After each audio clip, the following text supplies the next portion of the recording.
We have Becky Rygg today. I'm really excited to be talking to her because she is an amazing creative and does so many different things. Yeah, From like retail to creating a cabaret theater to acting, and it's going to be really interesting to see what she's doing. A woman with multiple hats. Yes, but very insane backgrounds, like the exposure piece of where she's been and where she's now back in Whitefish and what she's doing. We're going to learn a little bit about where, her traveling, like where she worked in Seattle, she worked in LA, she worked in New York. Yeah. What was all that? And now she's here in Whitefish, Montana.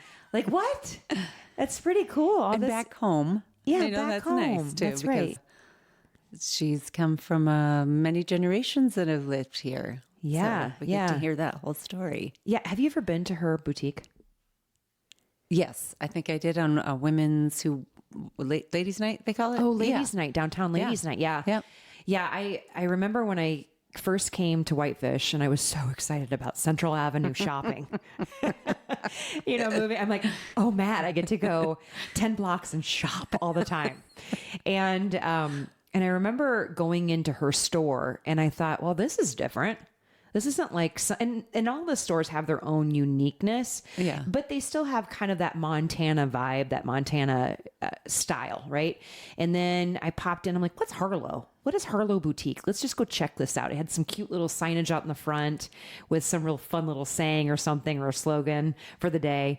And then I was like, oh, neon lights. Oh, funky artwork. And I walked in, I'm like, oh my gosh, this is totally different than some of the other stores that I've been in. It's got its own unique vibe. It has a very LA vibe. I was interested when I walked in and then I met Becky. Very warm, very open. And she has like this real cool, fun, like standout style. If you see her walking down Central Avenue, you're like, oh, there's Becky. I can tell. Like, I remember going to the store and being like, what is she wearing? I want a pair of those earrings. And lo and behold, I turn around, there's a pair of her earrings sitting right there. I'm like, I'm going to buy them. She's a really fun, cool person. And I love all that she's doing with all the theater production and everything going on downtown. Have you been to the cabaret show? I went to one a long time ago. I haven't seen any of her new ones. Yeah. She's got a new a play coming out. Silent Sky? Oh, yes. She's in a performance at Whitefish Theater Company. Oh, that's exciting. Really cool story, too. Really cool story. Oh, I can't wait to learn. Yeah. And we'll have to ask Becky all about that. Yes. Coming up, Becky Rygg. You're listening to the IWD406 Podcast with your host, Julie Walls and Kate McLaughlin.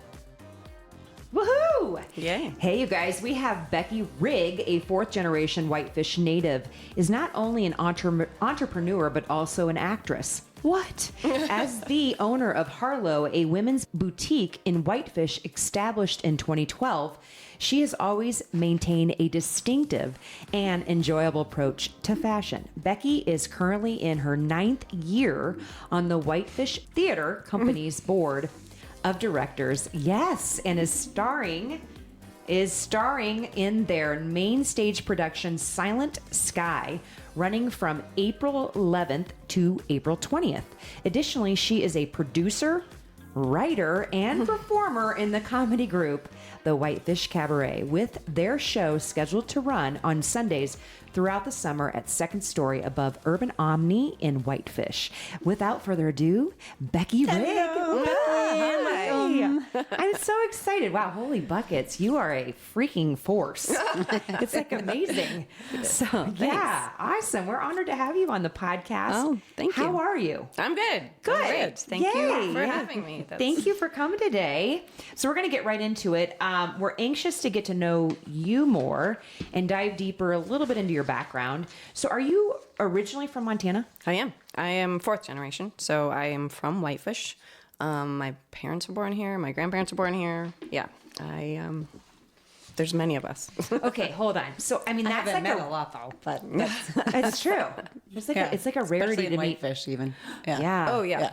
Yeah, so you probably know people that have homesteaded here, like families that have Well, your family Well, homesteaded. literally, yeah. I think on my mom's side, my grandfather was born in Summers, I think, in a train. Like it was like a pickling plant at that time. Oh, and wow. yeah, I know. I know the story. Yeah. Like the creosote and all. Yeah, totally.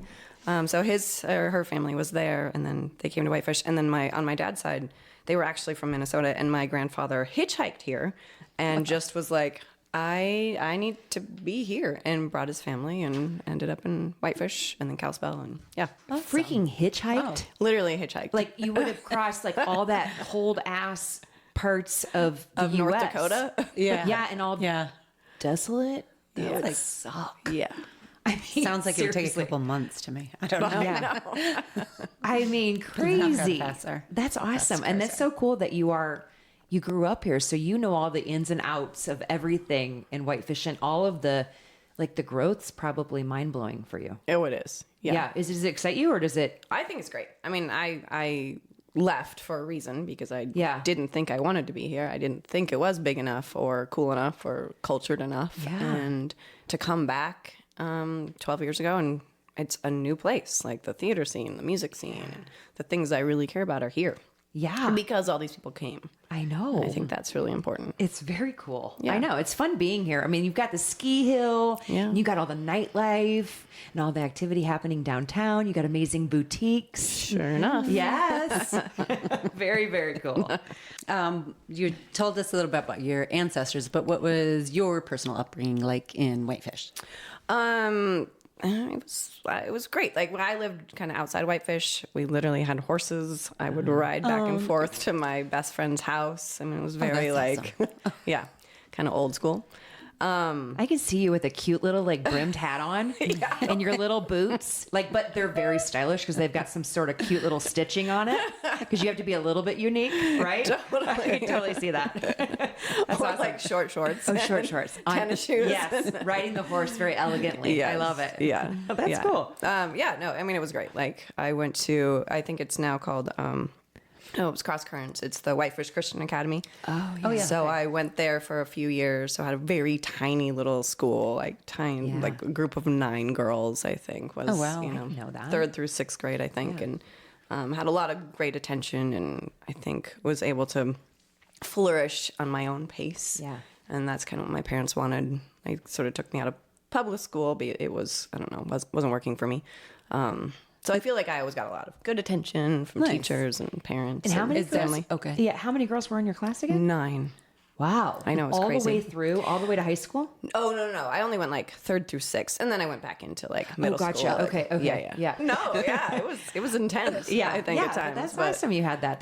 But you get more like structured, like real focus on, you know, how you want to learn, which is pretty cool. Yeah, which I think that's what was great about it is that I remember, because I think you were going to ask about performance. Like I wasn't really a performer at that time. I wasn't involved in anything, but like I remember coming in and I had written a song for my report, and so I just sang it, and I was like, Oh, awesome. In what other class would you be able to do that? Yeah. Yeah, but that's a great way to like make your creativity shine. Totally. Yeah. Like I think they all just were like, yes, be you, be whoever you want. Like read as much as you want. I love and, that. Yeah. I love that. That's Yeah. cool. Yeah. That's a Yeah. cool So I felt feature. very I don't know, encouraged. Yeah. Yeah. That's Who cool. influenced your creativity when you were at any age? I think I think the person I really wanted to be was my older brother. He is so very naturally talented. He has like perfect pitch, which I don't. And he's such a mimic, and he's such a great actor. And I think he did one play ever. He did Godspell in high school. That's a great one. It was amazing. I was like, oh my God, that's what I want to do. That's who I want to be. I just want to be him. And then he never did it again.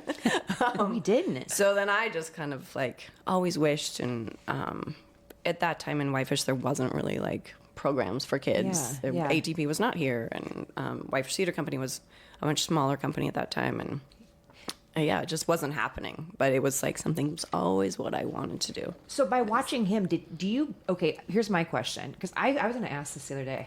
I was like thinking about this. I'm like, do you think people have natural talent for acting and singing?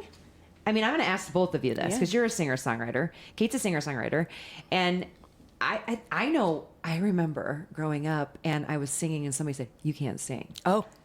Okay. But did that make you stop? And It did. Yeah. It made me stop too. Yes. And so I think, do you feel that some people just have that natural ability? Yes, I do think, yes, but I also think you can learn it.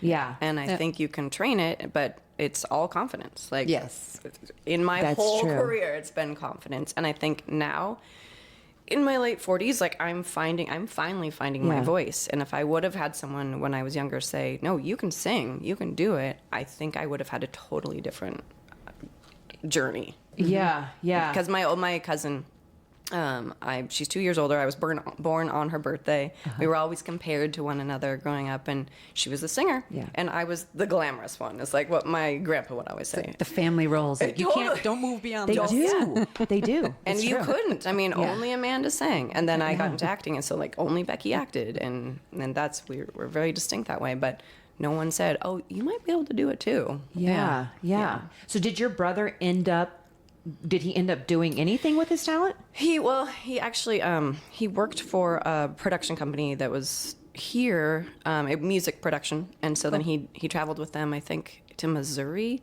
It was years and years and years ago, but like he was a part of when Justin Timberlake was just getting started in sync, and like there were a bunch boy of like, bands there was a bunch of these like now whatever those records were. Yeah. He was a part of that anyway. Okay, Like all that's these young musicians and big concerts and Right. that's probably as far as he went in that record industry. But no, he's never. But he pushes his two little kids to like play music and be That's as wonderful. creative. Yes. as they can be, and they're both really good. So I think it's Awesome. always good for any kid to have a creative outlet. Yeah. Like, it's just something that you go do and it makes you feel good. Pick up crayons or pick up an instrument. Yeah. Yeah, I agree on you. I agree with you guys on that. So my other question is for you. So you grew up here. You went on to high school, right? Did you perform? You did some performances in high school? No. no, I was a cheerleader. You're a cheerleader. I was a cheerleader. I love it. I'm a cheerleader. I was a cheerleader. Yep, I love it. I did it in 7th grade. Yep, you did. Yes. Yeah, I love it. I love No, it. it was fun. I did all 4 years. Were you a and- flyer? For a little bit, but I was tall. I was Okay. tall and thin, so usually I was the base actually. And Were you? Like, I would Oh just be no, like, our cheerleading muscle squad was through. so little. We just had pom poms in there. Oh, did you really? Claps in. That's it. Did you do flip flops across the no, field? Nothing. Okay, It wasn't a field. There was a basketball court. So no. It's so Oh, yeah. it's so No funny. football? No, our high school didn't have football, but that was high school. But It's so funny asking cheerleaders their cheerleading experience, and then you get like different types of cheerleaders. Oh yeah.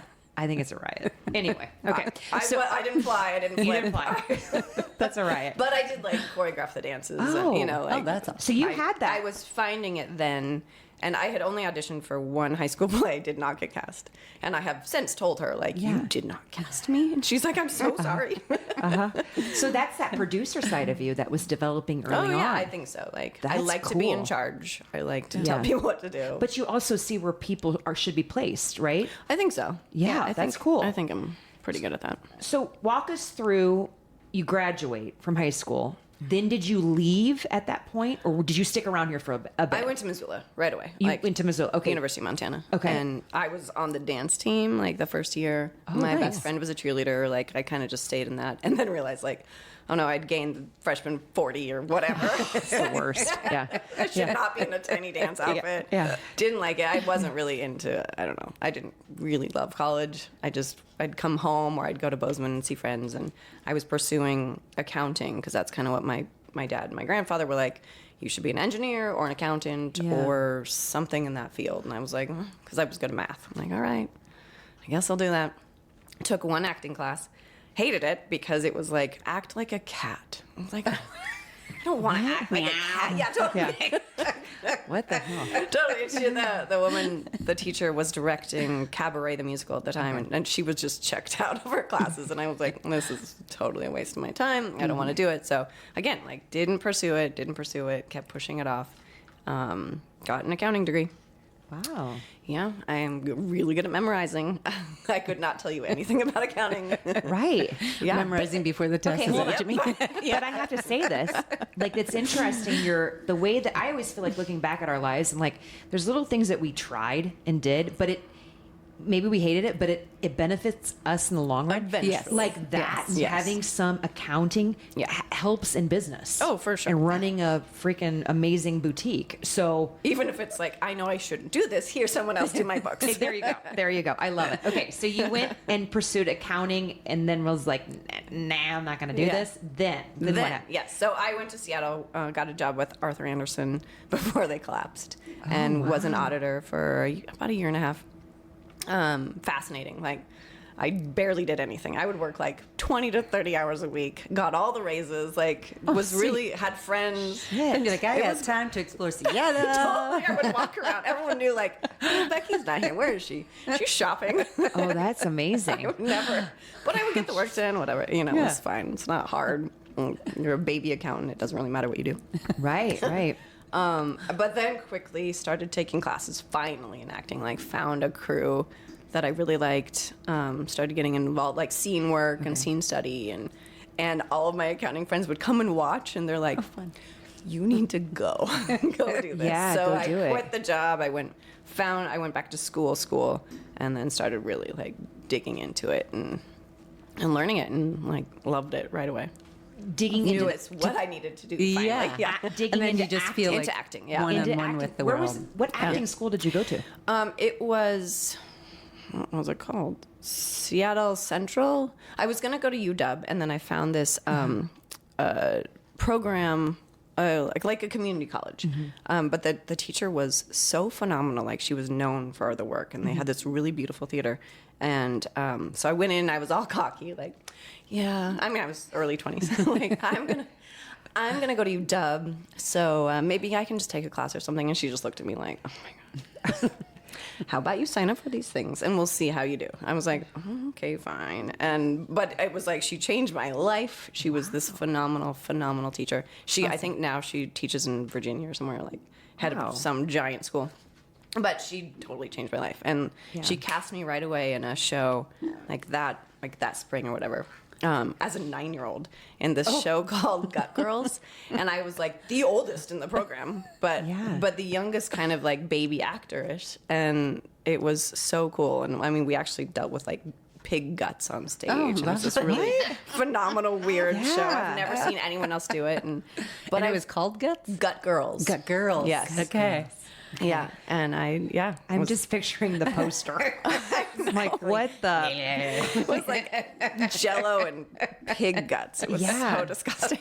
So did she challenge you? Is that so challenging? Like she taught like ritualistic acting, like coming from Africa, and it was truly like groundbreaking sort of work. And we started writing together. Like the class would start writing together. So we and she still works with this program. But we wrote Uncle Tom Deconstructed, and I played Harriet Beecher Stowe.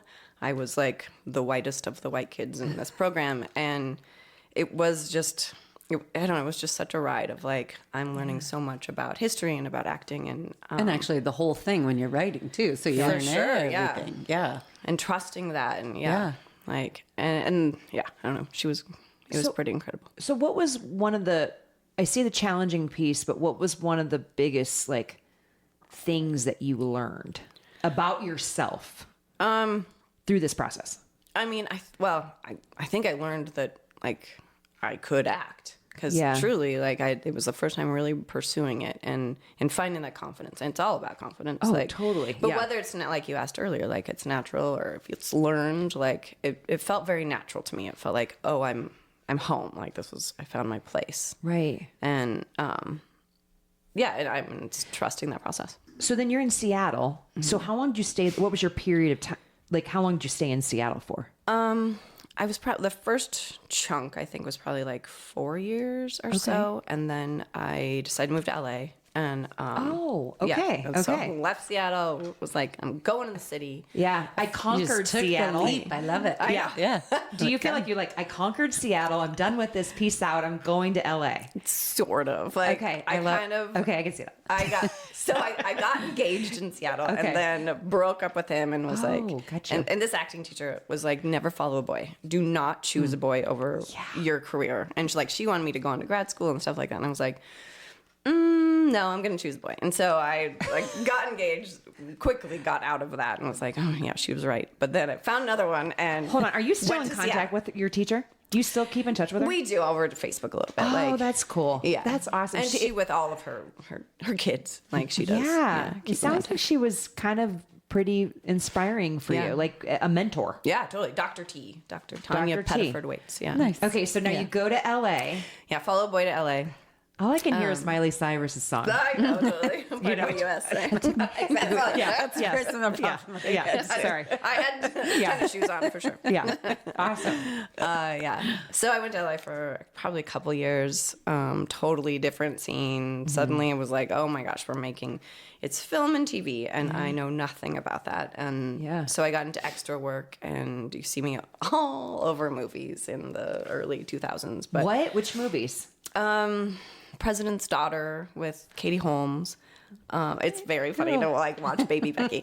You Got Served. Have you ever seen that? Shut it. Yes. Tidbits of it, not the full thing. My kids, I think, have played that show, that movie. Mm-hmm. Okay, so are you do you get speaking parts? No, these were all very background. You're in the background. How do you when you're in the background and you're the camera's and you have to pretend like you're talking? Or pretend like you're dancing? Or dancing? Or yelling and you can't do any of it. And you're not it's solid. It's silent. And how do you not how do you not want to be hey, it's me in the background? You probably just know you'll get cut out. And you're fighting the people that get seen. That's a riot. And it's a whole scene.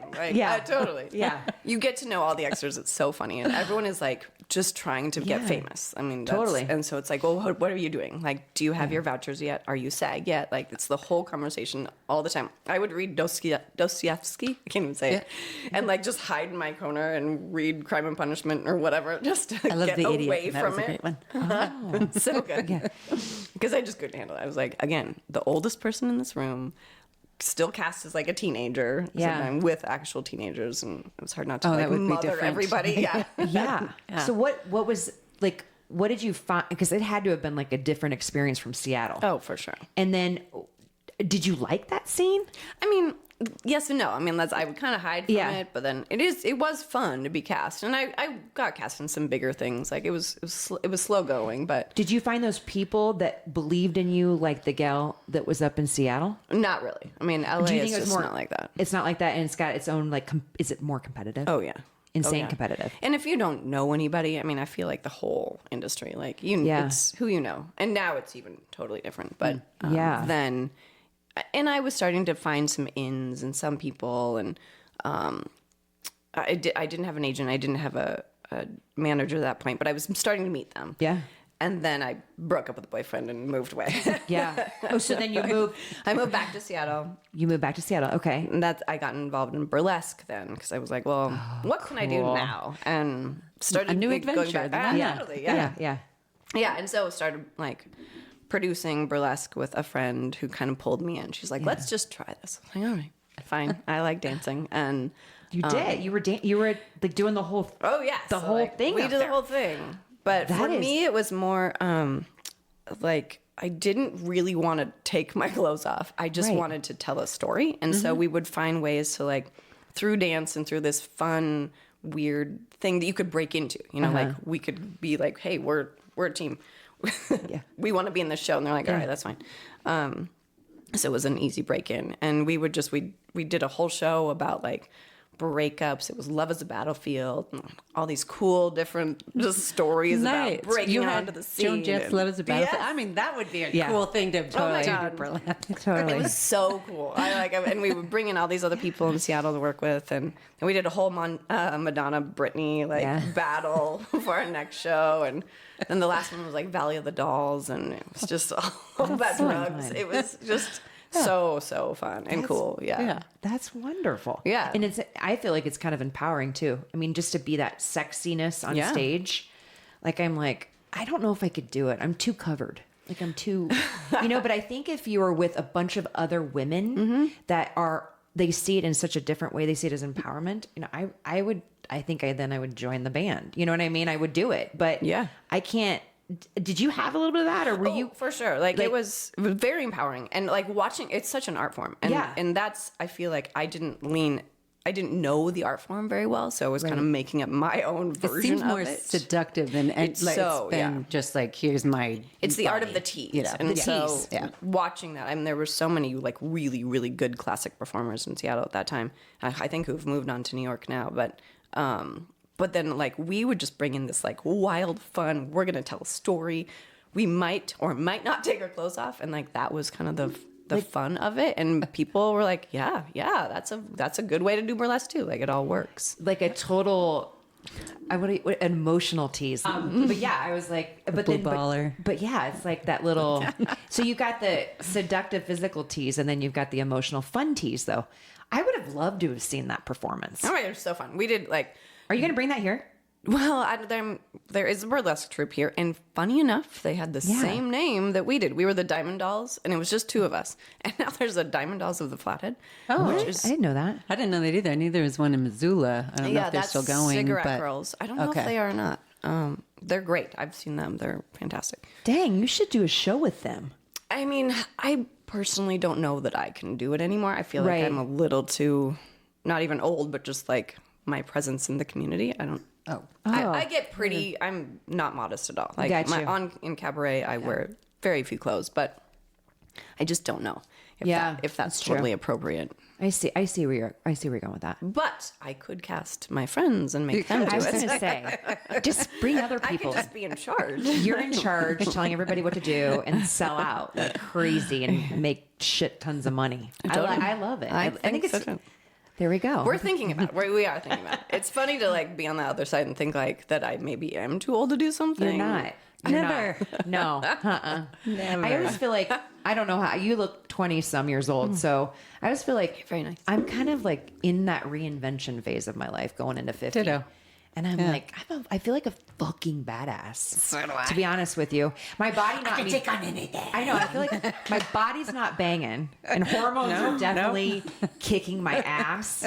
But I feel like I can fucking conquer shit like crazy. I'm with you. I feel the same way. But I am on some hormones because I was going crazy.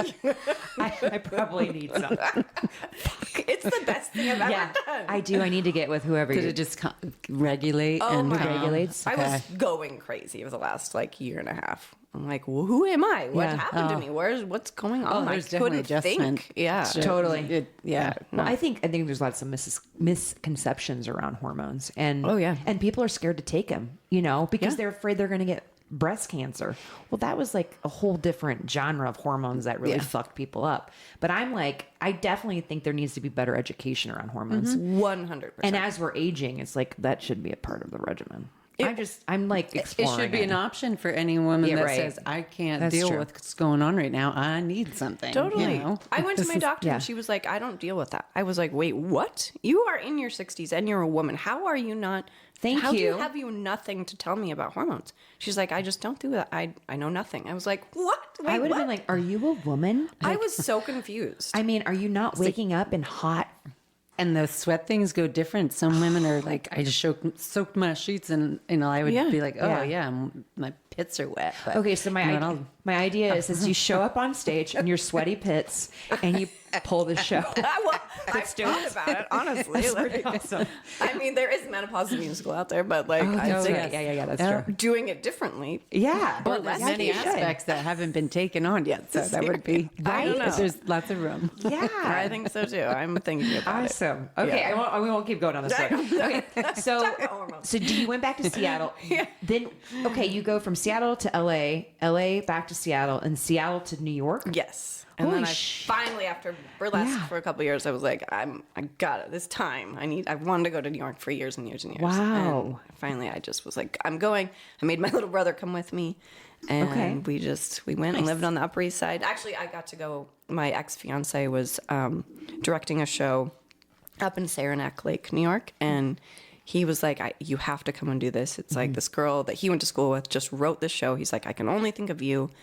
Please come up. and they would like pay for my housing, and I live in Saranac Lake for like 2 months or something. Yeah. Oh yeah, it's again like Whitefish. Yeah. In New York. the Olympics were there. Back in the day. It's so cool, and I got to do this magical show with these people I knew nothing of, and they became my family for a couple months, and people came. They're like, "This is the best thing we've ever seen here." I was like, "Wait, what?" I mean, it was just so touching. It was so cool, and then he helped me kind of like get settled in New York, and I mean, great friends. Yeah, and it was very hard at first. Like New York was just so overwhelming. Yeah, I would think so different than Seattle, and so different than LA and Montana, obviously. But once I kind of settled and found my way, it is the best freaking place in the world. Like, it's pretty freaking cool. It is like a small town once you figure it out and you start to know find your people. You find your people, and like I will always have those people. It's just truly a magical place. That's wonderful. Yeah. Wait, Kate, you're so close. You were so close to New York. Did you? I didn't live there. I'm not a city person, but I had a friend that lived there and worked at Beach One, and I would go visit her and enjoy the city. But okay. So I want to know, like, what are some iconic fun moments in New York that you? Oh, iconic fun moments. That's a hard question. Probably so many. I was like, when did I live there? I mean, well, I worked in Times Square, which for a while that was fun. So I had found retail. That's a lot like of great in people LA. watching. I mean, I was there for like one New Year's Eve, and I worked in the W Hotel in this hilarious little store, and we had to get out. And it was like the streets were already closed, and I didn't have tickets into it. Like I didn't want to be in downtown for years, and so you had to get like walked out and shuttled over to a certain area to get on the subway, like away from the chaos that was happening in Times Square. And I mean, that was just always kind of a nutty place. Yeah. When it snows in New York and like everything stops, I had one Christmas that my mom came and my little brother was there still, and the whole city shut down for like a week. That would be neat to see, though. And I think it would be magical. It is. Walking in the street. Oh. Yeah, you can't like do anything. Everything is closed So what do you do? except for the bars and the liquor stores. But there's a nice path there. The bodega on the corner was open. That's awesome. Yeah, fun. Okay, cool. Those are magic. And then the summers, like then when it's like so hot and you're so sweaty, and the blackouts that just take out the town, you're like, again, it's like, okay, we're all stranded somewhere. It's awesome. That's amazing. Okay, I'm going to throw this at you. I'm going to sling this at you. So you've got New York, LA, Seattle, and we'll get to Montana. But where would you rank them? Oh, New York, LA, Seattle. Wow. Yeah. Okay. Well, they're just so different. They're so different. But New York is the nicest. Yeah. And it's the kindest people. It's the most real people. Like it has such a bad rap for no reason other than people are very direct and straightforward. You know, right. Get out of their way good if to they're hear walking. sometimes. Yeah. Yeah. Totally. Like, okay, tell me the honest truth. Yeah. Yeah. You do kind of have to understand and learn the culture there. For sure. And you have to follow it. And you have to, be a part of it. Like just go. Right. And I loved that. I think it was a little like you said, like being in thousands, like you get to be anonymous and you get to just kind of like live your life and you're all in it together because you never know when that city's going to shut down or something's going to happen. And, okay. We're going to switch to, I want you to rank style wise. Oh, because they're different styles. Yeah. I think LA, New York, Seattle. Okay, cool. I don't think Seattle has style anyway, so I think it's just grunge. Come on, change the nation. That's true. Okay, so you go from New York. Do you come back to Montana at that point? Yeah. So that's that then go into that came into how I ended up back here. I was running out of money, and I was in so many different like little theater companies and working all the time, but it just is so expensive. And I knew at that point, like, retail was probably what I was going to do for a job. And I'd looked in Seattle for spots. I'd looked in New York for spots. I just couldn't afford New York. In Seattle, I just couldn't find, like, really where I wanted to be. Same with LA. Like, it was just getting into that rent just felt insane. Yeah. And when I came home for Christmas, my mom's like, why don't you just look downtown? Who knows? Whitefish, things are always open and closing. I was like, yeah, you're right. So we looked, and it was like $1 a square foot. I'm like, what? Wait, what? Yeah. I can't. Okay. Okay. This was like 12 years ago. Yeah, it's totally changed now. Oh, but, yeah. but at that time, and I'm not saying that, right? Like that's where my mind goes, but yeah, truly, like it was $1,500 for a 1,500 square foot space. I was like, I can do that. And so that made my decision. And, you know, coming back, my mom was here and my brothers, I think at that point were all either coming back or here. So it just felt like the time to come back. Yeah. What's so did you start Harlow then? Before I even moved here, I was. Yeah. And what's the story behind the name? Did you know the name? And then did you always know what you were going to have in your retail store? I think so. When I worked in a retail store in LA for the first time, it was called Weekends Only, and I sort of learned. Blair was my boss, and I only literally worked for her for about 7 months before I left LA. But I learned so much from her, and like her, the way she did retail, so like the blend of high and low, and all kinds of different kind of mom and daughter sort of brands that you could like reach everybody. It was also LA, like right by the studios, so like every Friday people would come for their going out tops and their certain look. Like every single Friday you'd have all these people come. So I had kind of her way of doing things in my head. And then I worked for another really good boutique in New York called Poppy, and Leslie was owner, and she was like similar but a little more like elevated, and she would never do lower brands. And so I learned a lot about like new brands and like what was happening right now and the very current trends and all of the new things, and like working down on Mott Street, like in Nolita. I was around all these like offices of Fiel Raven was popping up, and Mother was right there, and Rebecca Taylor, and like all these. I was right there in the midst of like fashion at that time. Yeah. So I got to learn a lot about like, well, I want this, like J Brand and Mother, and you know exactly what I was bringing in. Yeah.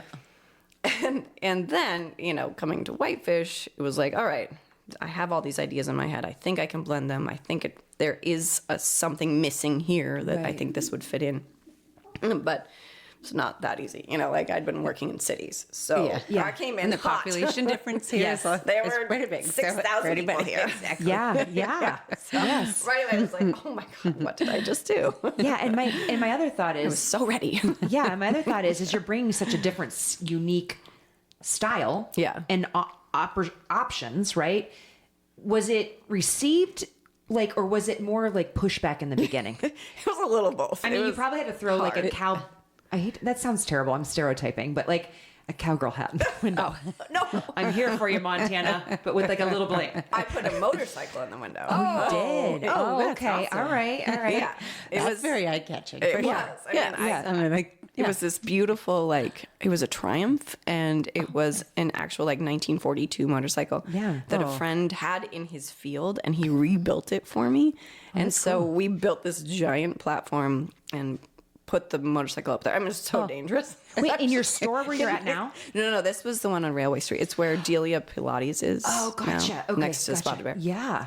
Yeah. So we brought in steel floors. Like I definitely had a vision. I wanted this like sort of masculine, feminine feel with like really pretty dresses, but flannel and jeans, and you know, like where guys would not be scared to come in the store and like hang out. Yeah. Because I had all brothers, and I tried men's fashion for a while. That didn't really work, but I definitely had a look and an idea that a vision that I really wanted. So has it evolved? Oh yeah.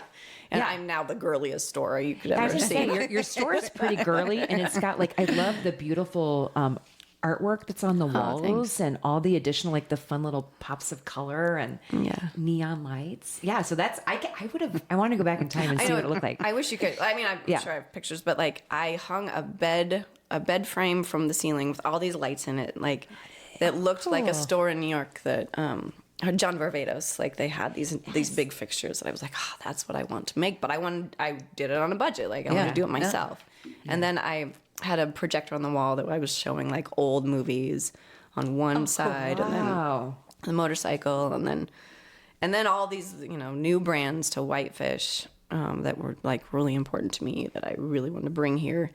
And it was received because people did still know me, but it was also not received because Whitefish is a little hard. Like new. Yes, it's new. People don't really want change. No. And I think I came in a little too hot where I was like, this is what is missing. And I might have pissed some people off. Well, I mean, you grew up here, right? Yeah. So people knew that you kind of had that type of brain, right? I mean, I think so. Yeah. You're like, let's go check out and see what Becky's doing. I graduated high school. and then Which is surprising. I don't really get that support.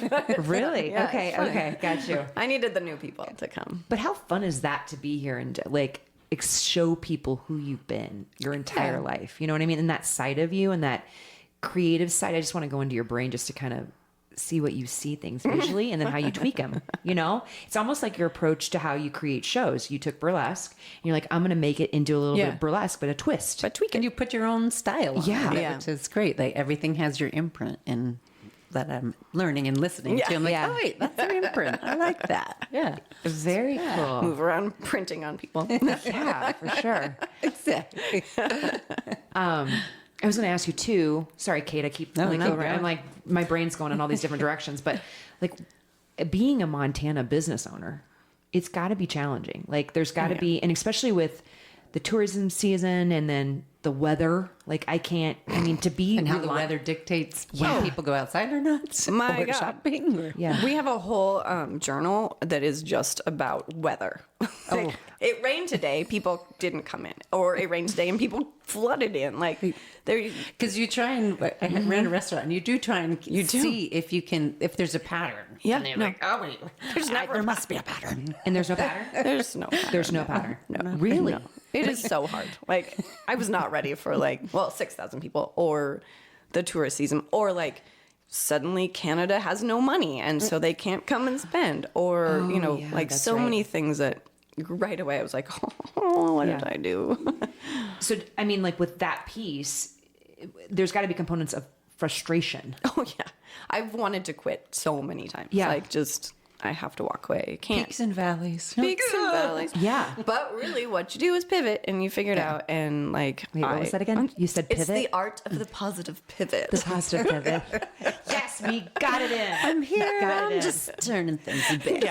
I love it. I love it. So I would expand the store, or I'd repaint the store, or I took the motorcycle down, or I brought kids stuff in for a while. And so what's been a moment where you're like, oh, has there ever really been where you did some sort of change or shifted your focus and it brought more people in? Is there a time? Yeah, I mean, I think in around 2017, we had the bigger version of the store. It was there were two sides. I had broken through a wall and made this store bigger. And I think that was I finally kind of was on the scene in Whitefish and in the tourist season, or in the tourist scene. I think Spotted Bear had maybe opened by then. Okay. So we had worked really hard to get people down on Railway Street. Yeah. It was hard. It's hard to get people to go off or of turn Main. Right or left. People don't have directions. They go up or down. North or south. Yes. East and west doesn't exist. That's true. It's true. But I think at that point, I felt all right, people are coming. I'm found. I'm doing fine. I had this huge, great group of people working for me. I mean, I'm very, very grateful. I've never had a problem finding employees. That's good. That's really good. I've always had very faithful people. So I decided to expand and open a second store that had more of a elevated, sophisticated, older vibe, and where my store is now. Where'd you open the second store?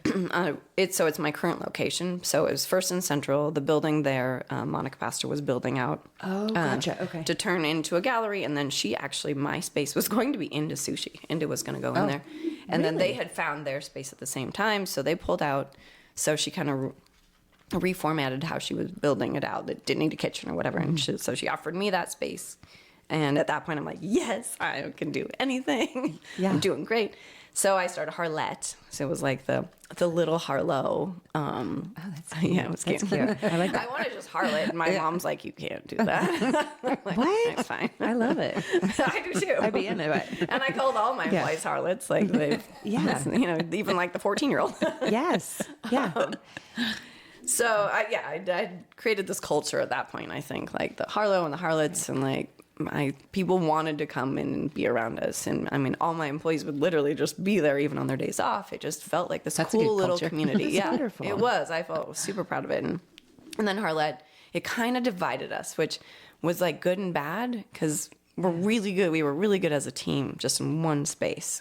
But then suddenly I broke it up. And so it was like, well, we had Harlot and Harlow. And like for ladies' night, it felt, I right away I was like, oh, this is a little disjointed. What did I just do? And so finding how that would work together. I mean, I would literally carry racks of clothes down the street. You'd see me randomly trying to figure out what worked best. A lot. Yeah. It was too much. I divided myself too much. So then like right before COVID, actually, I had decided like I can't keep doing this. I can't have 2 stores. It's confusing. People don't know why. And I don't know why anymore. So I closed. I had to pick the one that did better. Yep. And Harlot did better. It was a better location. Okay. Even though Harlow like was my baby, it was like, it was my heart and soul in there. And it was connected to Spotted Bear and we had done so much together. It was a very, very painful decision to like pick the new one. Yeah. But it was the right one to pick. Like it's a better place. It's one block up and it's a tiny left instead of like a bigger right. And it means it matters here. Location really matters. So because you can see it walking down the street, even if you're not going any direction. You're like, oh, big windows and those big ceilings and like how much light, like or how much it attracts people at night. Like, absolutely. So it was Harlot. So now it's Harlow. I mean, so I kind of killed the name Harlot because it was like, all right, Harlow is what I am. That's my branding. That's like everything. Yeah. So it was like, I'll have to kill off the Harlot name and just make Harlow the thing again. Right. And kind of get back to that. Not really the masculine, feminine, but like at least the name and what you're still the name attached and to. what I originally kind of thought. So you've gone through like a lot of different types of change-ups for 12 years, right? Yeah. So now here we are today, and I know, and I want to say this because I think it's something important to talk about as women. I love that when you started, you were like, I had all this like gusto and energy, but we do. We kind of like, as much as we want to be badasses in our 50s, in your 30s, right? In your 40s, Kate? Oh, yeah. Right. Yeah. So like, as much as we want to be badasses, we kind of have to select where our energy is going to be more focused in on. Yeah. Do you feel like right now, and again, I'm just going to say this, I know you're starting to do a pivot, right? And shifting.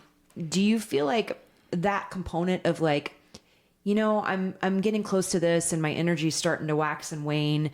The challenges might be a little bit more of like, you know what? I don't know if I have it in me to deal with these freaking challenges that we're dealing with as a community, with tourism and everything else and the ebbs and flows with all of it. Now we're at with Harlow and, you had made the announcement that you're talking about closing up and selling Harlow. Is that part of it? The energy piece? Is that part of it? What's the reason? What's the reason for the pivot? Yeah, I think the energy, like, I did open another store in Missoula a couple years ago. So that was like my next little thing was I'm finally ready for Missoula and for like outside of Whitefish. It did not work. It was beautiful. It was the cutest little store I've ever seen. Like I was obsessed with my Missoula store and my Missoula people. And it was next door to my brother's frame shop. Oh, awesome. But Missoula just is a weird little town. And if it's not on your path, like every single day, you might not go there. And it's really hard to not being there, like know what they really want. It's a 2.5 hour drive to go check. And Totally. It's like, there's your whole day. Yeah. And I love it. Like when I get stressed out, I tend to take on another big project. And so that's where I was. I was going through a separation. I was like, well, I need to do something huge. I need to focus my energies on something good. So let's do this. Yes. Like came out of really good COVID years. So like put all your money into Missoula. Good job, Becky. Yeah, I hear you. It's fine. So energy wise, yes, like that. I decided I had to close that. It was taking too much energy. I had brought Cabaret back at this point because again, stressed out with Missoula. Let's start Cabaret again. Yeah. Took that on and I was realizing like how much when you actually hit my limit, I think I had with all of that happening. And so the decision to sell, I mean, really, really hard. Like, it's my baby. I love it so much. I've put so much energy into like really figuring it out. But when it does not always pay off, and literally, I feel like our economy right now and our Whitefish right now feels like it was like in 2018, 2019, and not saying it won't come back, because I think it will, but it's like, I don't want to do that again. I don't want to go through it again. I don't want to like have to figure it all out again. And as I get older, I'm fine. Time is finite. I'm like, my timeline is like, oh my God, I'm going to have to do so many things. And I want to focus on what I think will project me further. Yeah. Especially, and then creativity too. I'm like, I have to go on that creative line and jump. And stop saying, oh, you get time, that can happen later. You know, my youngest son is now 15. I'm like, okay, I can find time to do the things. Yeah. Well, I think this is like a really important conversation for women to hear. And reason being is because I think, again, we have to hone in on our energy. And you said energy is finite. So I feel like I look at like energy as money. Like, where do I want to invest in this shit? Yeah. You know? But I also think too, it's interesting, your brain and the way you think and how this is, I relate to this, is if there's like stress that comes out, and it's like, instead of dealing with the stress for me, I'm like, okay, how do I like put something pretty over the stress? 100%. And like, maybe like, I don't know, draw something or do something completely out, but it takes so much of my fucking energy, and now I'm in a project. And I think that often happens for women. That's just my thoughts. Yeah. Maybe I'm wrong. I think it's a more creative way to do it than just dwelling on a problem, because I find if I'm just sitting there dwelling, I'm just going to like slip into depression or something, because it's a reel that is going through my head. So if I find something else, that reel stops, and I'm like, oh, okay. Distraction. I love a good distraction. I used to think it was distraction, but now I think it's actually just another thing to propel my personal growth. And I'm like, oh wait, that distraction that I thought was a distraction actually really helped me the next time something came up here, and I used that, and now I'm like, oh yeah, they're all starting to fit together. Like my peaks and valleys, I'm like building a bridge on top of every peak now. Yeah, and I'm like, good, Kate. That is good. Yeah. Dang. And like multitasking master. Yeah. That's what we are. We are. But you know what's interesting is somebody that would want to come in and take your store, right? They probably, I don't want to say that, I bet you they have that like that entrepreneurial type spark of like, I'm ready to take on this project, and that energy. What kind of advice would you give them? Like, how would you help guide and direct them? I mean, I think I have a lot of things I think I would direct them to do and not to do. Yeah. But I think being authentic and believing in yourself, and like just putting yourself into it is what's going to make a business work, or a dream work, or whatever it is. Right. Like trusting yourself. Because I think everything I've talked about in my life has just been about confidence. Like when you're confident, you can make something work, even if it's crazy. But I think someone coming in, like, it's a little scary, because I know it has been so me. And so if someone else like has a different vision, I'm super willing to work with that, and I can just literally guide them on step by step how to do it. And that's awesome that you're super willing to step in and say, if you want to do this, I will guide you and help you. And it doesn't have to be so new and scary. Yeah. No, because it can be new and scary. Like when you have so many things in your brain, I got employees, I get this, and all these new things coming at you. If you can just like, can you help me out? I just got a freak out moment, and I just need to make a phone call. Yeah. And just someone's like, yeah, no problem. Calm me down. Totally. I mean, looking back on it, huge. It is. And like how much I've actually learned from it, and how to work with people, and how to like build the systems that, keep it all going, keep it together. And I can tell when I pulled away and kind of didn't want to do it anymore. But then I like looking at it, it kind of makes me want to dig back in and see, all right, how do I do this better? How could I tell someone else to do this better? Because I do think like, there's things I shouldn't have done. Don't expand when you make money. Yeah. just hold on to it. Yeah, exactly. Yeah. That reinvestment piece. But I want to just say this. You've had this baby for 12 years. How do you feel about like moving on and letting it go? How do you emotionally connect to that? It was very hard. Like, Or disconnect. Totally. Yeah. I mean, when I first, I think the thing I'm most proud about Harlow is the community and like the people that have worked for me forever and wanted to be a part of my vision in my little world. And I know that I'm never losing them. And so I think that's like, that helps me to disconnect from the actual business because still I'll always have these people. Yeah. And they will probably still work with me in whatever else I want to do. But the actual like looking at each piece of art or like the plants or whatever, like that has been really emotional and hard because it's like this because you're little actually thing. saying goodbye to a place. Totally, too. yeah. Like this vision that I've put so many hours into. Yeah. But you know, there've been some people interested in buying and they would definitely be people I would need to help like show them the way. Yeah. But if that doesn't happen, I think I'm pivoting again and finding. You got it. Life's about pivoting. I know. This is the theme of our conversation. I know. A good pivot. It is a good pivot. Yeah. But maybe actually staying in retail and and not Harlow, like changing a few things and maybe joining together with a couple people and Oh, sweet. Oh, interesting. yeah. So it might not be all on my And then shoulders. exactly. And Yeah. You're like, hey, we can all share this thing. Yeah. And it's a little in that production side of like It makes the weight a lot lighter. so much lighter.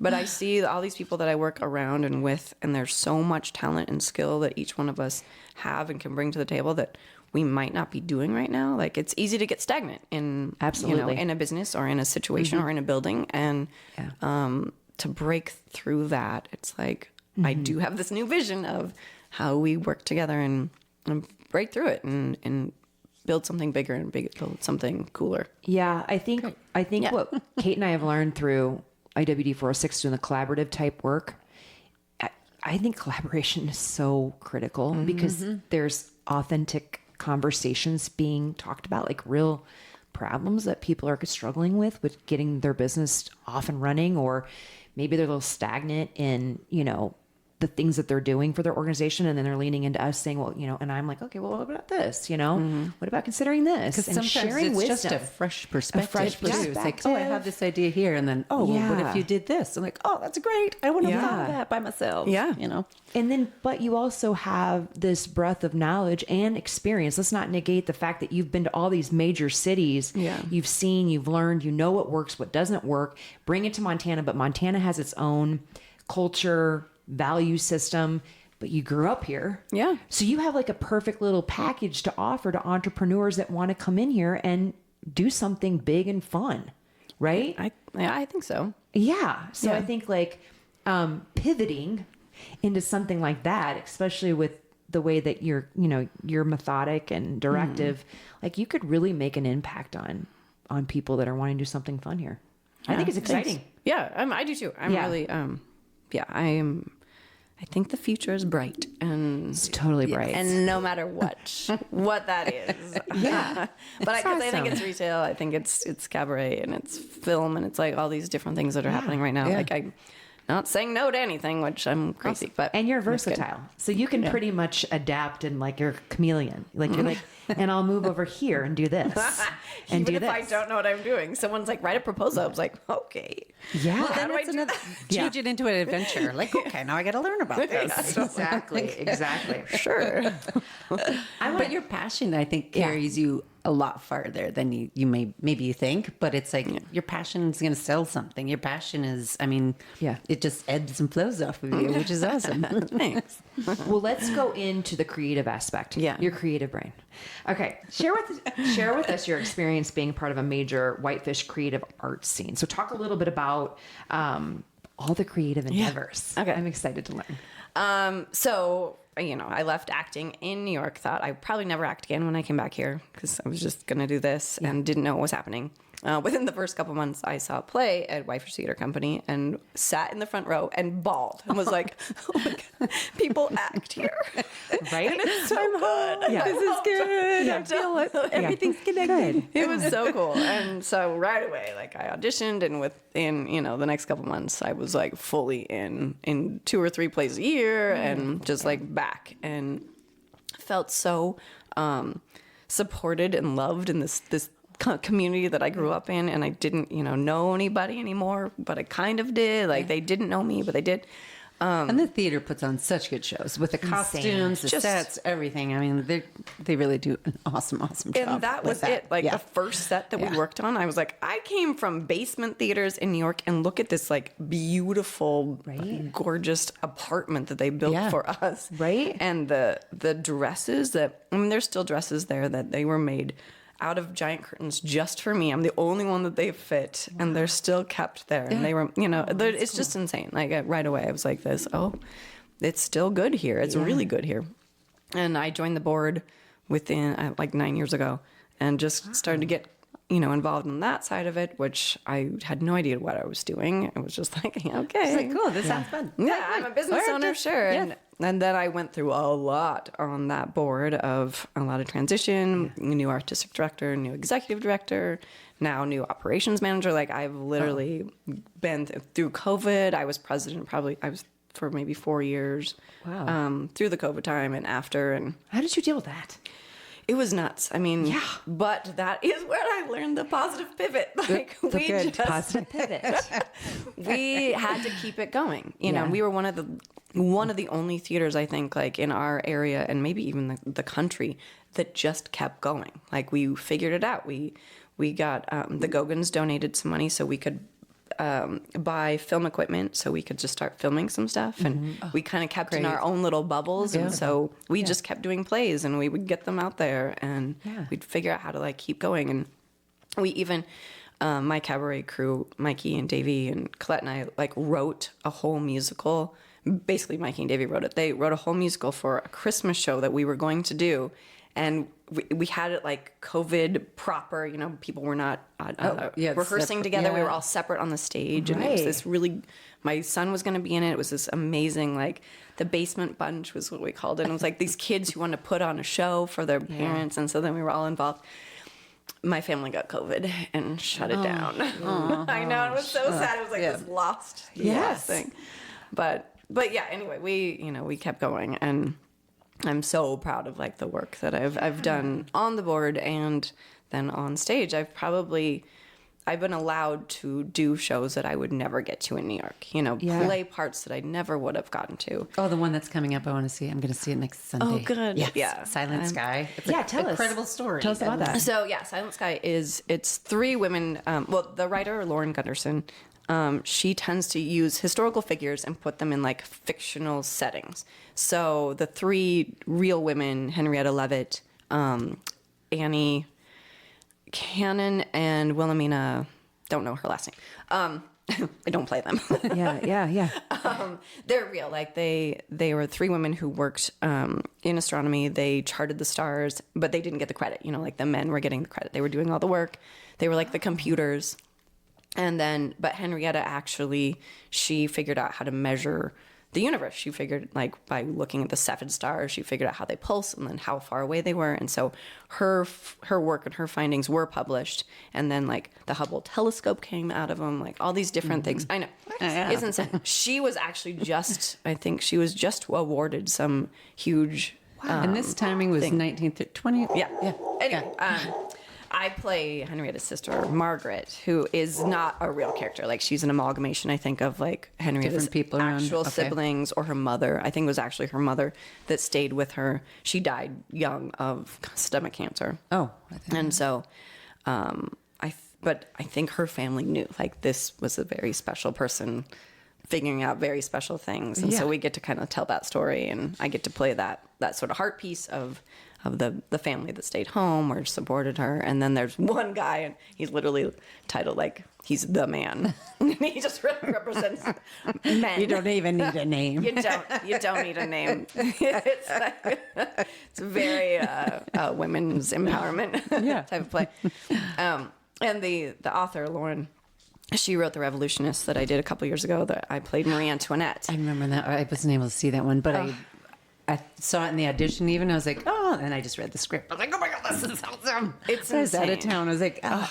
Then I just did a Laura Gunderson little like wormhole, like, what has she done? Oh, she's amazing. She's amazing. Well, I wrote to her when I was playing Marie because I was like, I think you wrote this part for me. I've never had a part that like just came out of my mouth so easily. And so I was like, I'm fangirling, but I really think that this is my part forever. And she was like, oh, I'm so proud of it. It's one of my favorite roles. And it's so funny and so touching.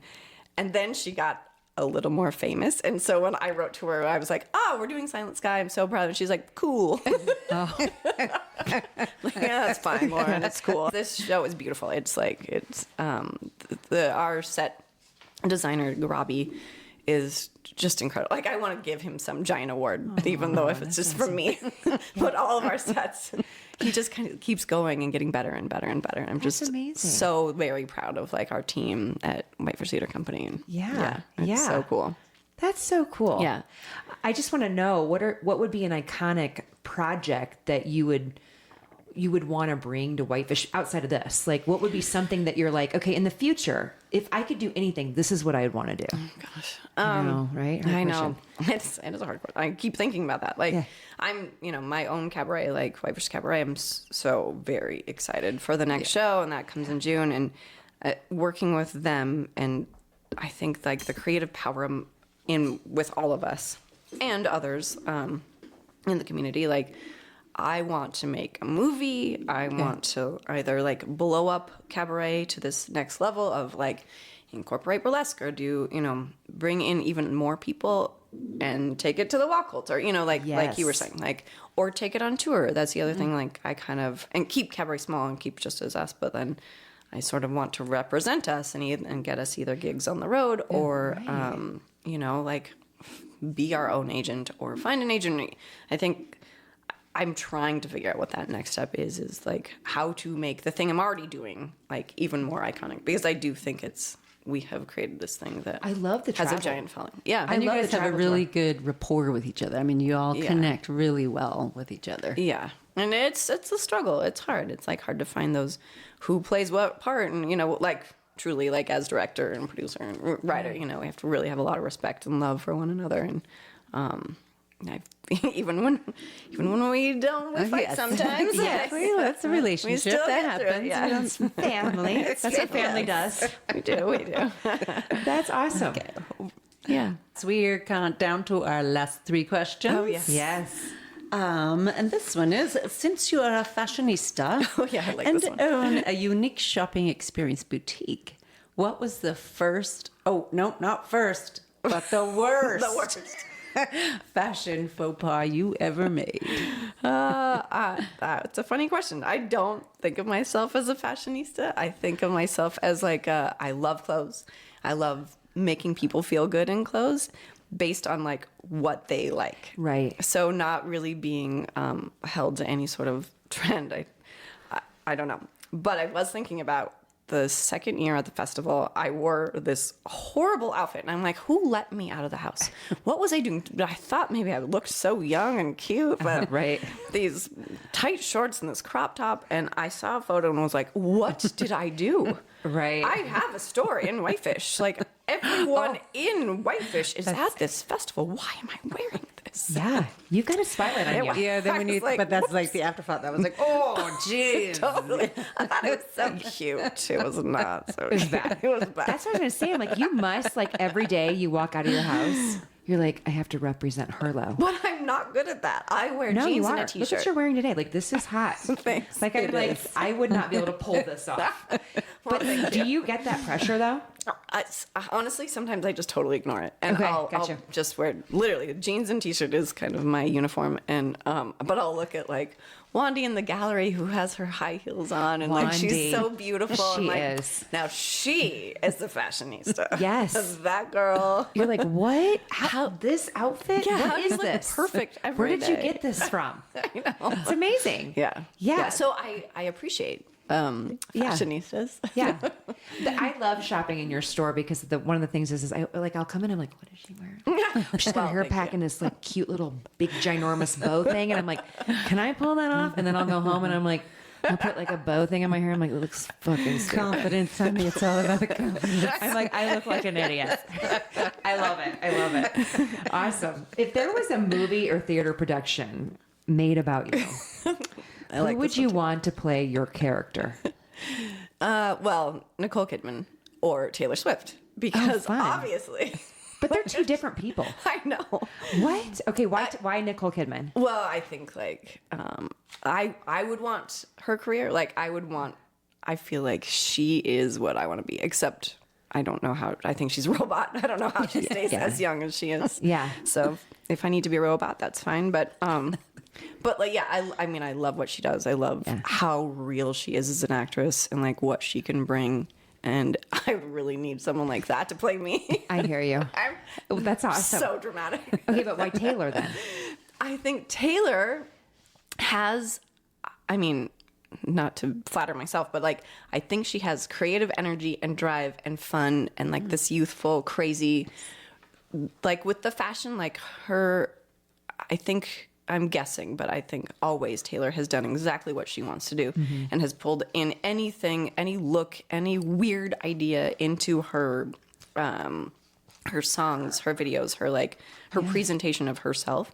And that I think is what I kind of do too. Like wearing a big giant bow because I just want to. And for some reason, like for 2 months, that's all I was wearing. And now I'm just like, oh, I can't even find the bow anymore. So I guess I'm moving on to something else. Right. You know, so I feel like there is a creative similarity. And I think our birthdays are one day apart. Awesome. Yes. Anyway, go ahead. Okay, cool. We have one last question that we ask everybody on the podcast.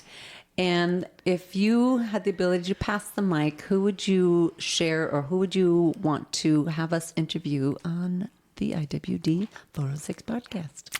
I think the mic should go to Marcella Cloud.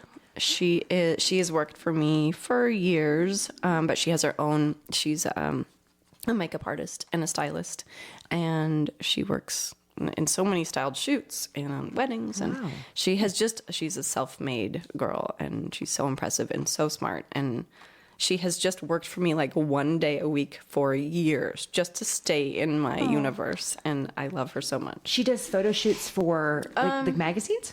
For a bunch of different things. I mean, she gets hired on actually like big sort of campaigns. Wow.